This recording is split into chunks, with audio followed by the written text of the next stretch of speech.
Hey, okay, three amigos, you have two worksheets today, one on divisibility rules and one on finding factors. Let's have you take a look at this worksheet right here, which is practicing your divisibility rules. And what you're going to see, the features, you have a graph, you have an up and down, a vertical axis right here. These are some three-digit numbers along the top. On the linear axis going across, those are some of the divisibility checks, numbers that you're going to check for. So for example, you want to see if 603 is divisible by 2, if it's divisible by 3, 4, 5, 6, and 9. Now you have a few resources to help you out. You have the back of the worksheet, which gives you some reminders about the divisibility rules. Also, you have your math notebook. So let's go through and try a row together. 603, is it divisible by 2? The rule for 2 is that if it's an even number, 603 ends with the digit 3, which is an odd number. According to your directions, you'll either write yes, it is divisible by a number, or no, 603 is not divisible by 2, so in that square we would write no. Is 603 divisible by 3? The rule for 3 is add the digits. Is that sum divisible by 3? 6 plus 0 plus 3 is 9. 9 is divisible by 3, so the answer is yes. 603 is divisible by 3.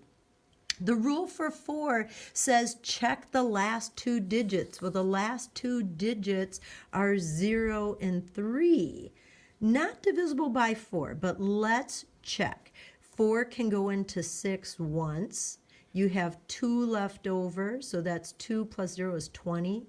4 can go into 25 times, and then 20 minus 20 is 0. Bring down the 3.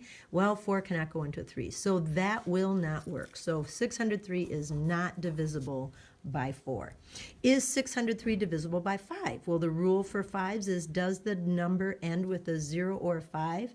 No, it does not, so that means no, it is not divisible by 5. The rule for a 6 is, does it pass the test for a 2 and a 3?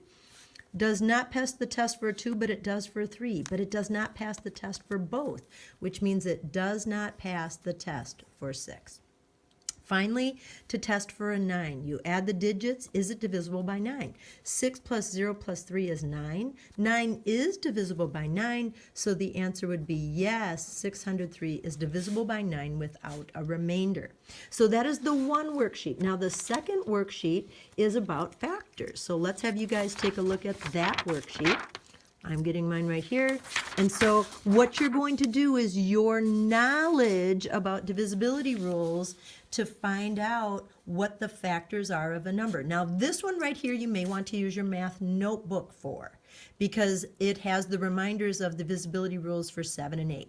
And again, what you're doing is you take a look at a number and you're going to do the divisibility test for digits 1 through 10. So for example, the number 12. What are starting with the number 1, divisibility rules.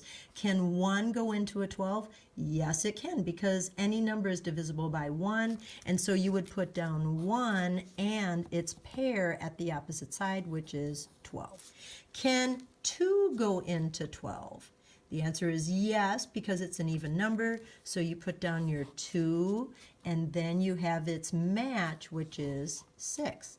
Can 3 go into 12? Well, you already know from your basic facts, and if you add 1 and 2, you get 3, which is divisible by 3, and so you have 3, and then you have its pair, which is 4. Now, the nice thing about this worksheet is they give you the number of spaces that you need. So, in this particular case, you have no other factors, and you can anticipate that with the same thing, they give you some guidance in terms of how many factors you need to look for by the number of spaces. So that's an example. Again, you can do a few things. One, take a look at the divisibility rules in your notebook.